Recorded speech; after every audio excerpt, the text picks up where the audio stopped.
Hello, welcome back to another video. My name is Gemma and today I'm going to be talking to you about the Arthur C. Clarke Award Shortlist for 2024. So if you've been here before, you'll know that I'm a big fan of prizes.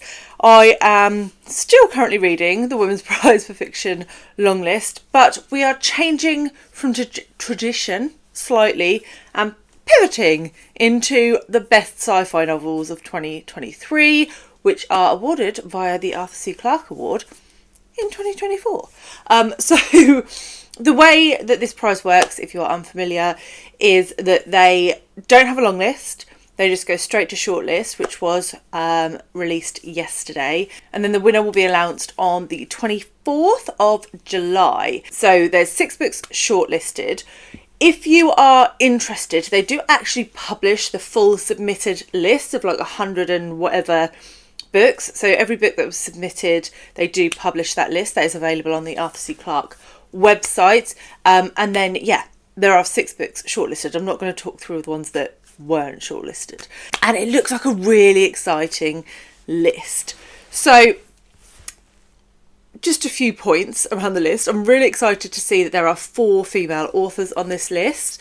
I do feel like female authors are underrepresented in sci-fi, so love to see that. There are also 3 debuts on this list, so new authors to discover. Also on the list, there is 1 book that I have already read and 1 book that I have DNF'd.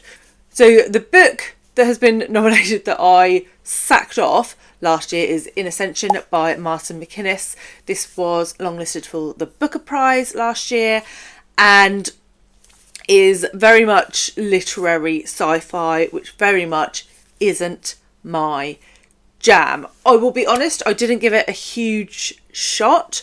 I got very, very little of the way through, but I already knew it wasn't for me. It was very waffly and it's very long and I just didn't want to read it.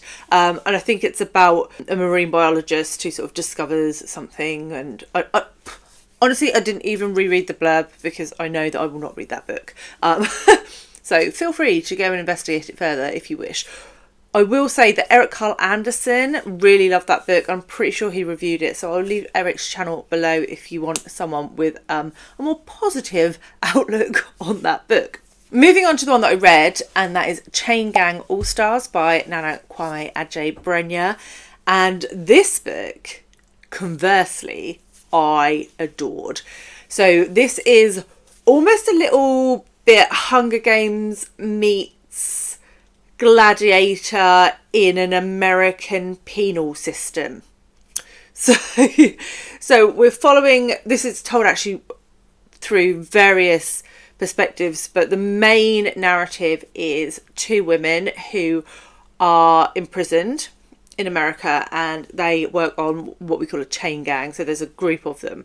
But in this sort of dystopic American system, prisoners can fight to the death to sort of earn points to get released early or get released at all.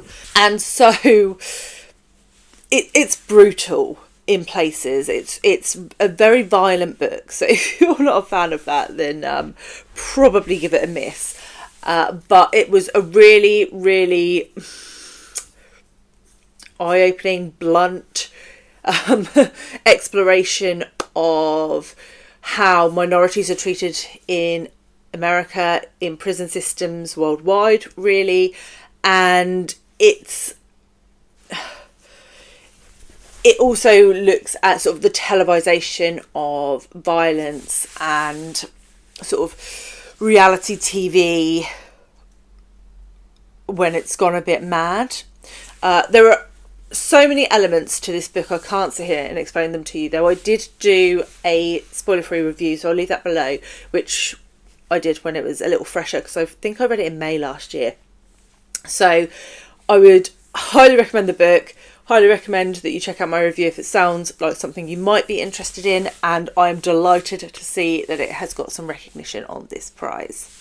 So then we move into the 4 that I have not read, and I hadn't heard of any of them, though I think I've seen the cover of 1. But the first of those is The 10% Thief by Lavanya Lakshminarayan.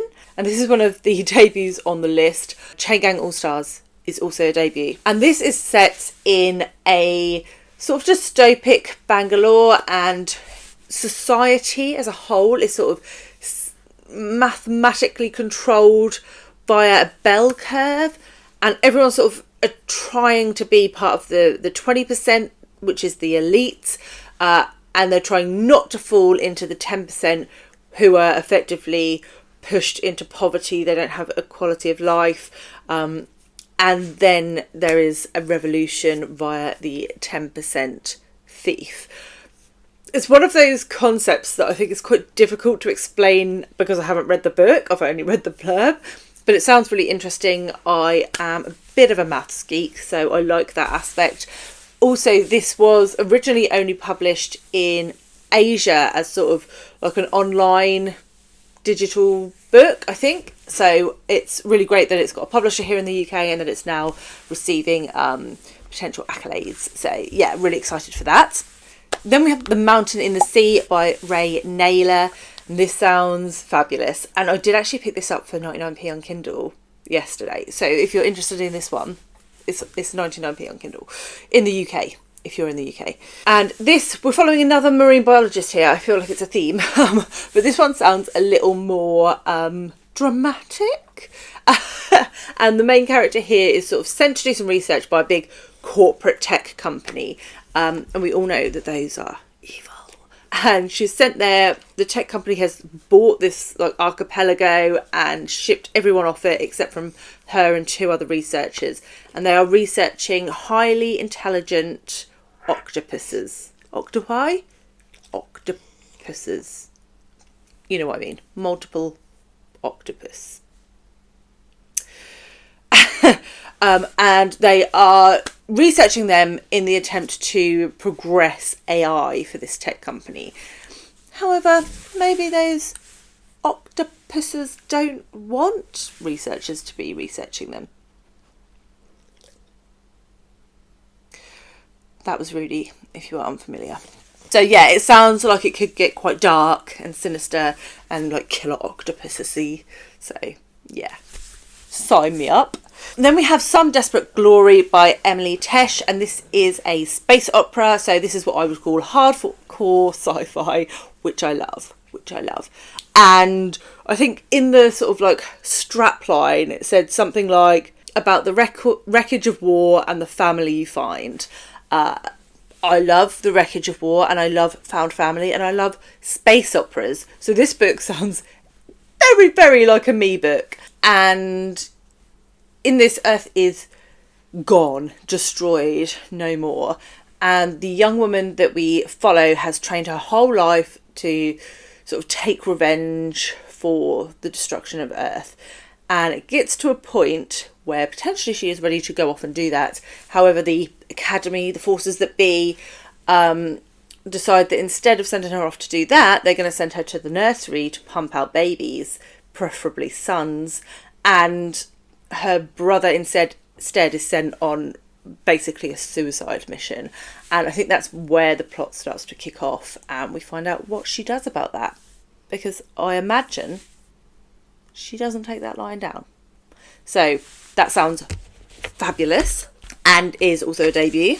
And then we have Corey Farr Does Social Mobility by Isabel Wadner. And I mean, what an awesome name for a book. And I don't know if I can even explain to you what this one is about. This is the shortest book on the list. It's about 150 pages. And it follows a young writer who is trying to win a literary award that is being presented by the Social Evils Prize Committee. And somehow, in the attempt to write a book for this prize, she's sort of thrown back into her childhood via reality TV, along with her friend and an 8-legged companion called Bambi. It sounds a little bit crazy. I'm not quite sure what that is about, but there's reality TV, it's about books, and there's what I can only assume is a large spider called Bambi. So I will definitely be giving it a go. And that is it. That is the 6 books that have been shortlisted. I am going to try and read all 6 and then I will come back and rank them for you. And yeah, I'd love to know if anyone has read any of these or if any of them have sparked your interest. And yeah, we'll see what this year's shortlist is like. If you did want to see my review of Chain Gang All Stars, I will leave that here and I'll see you all very soon with another one. Bye guys.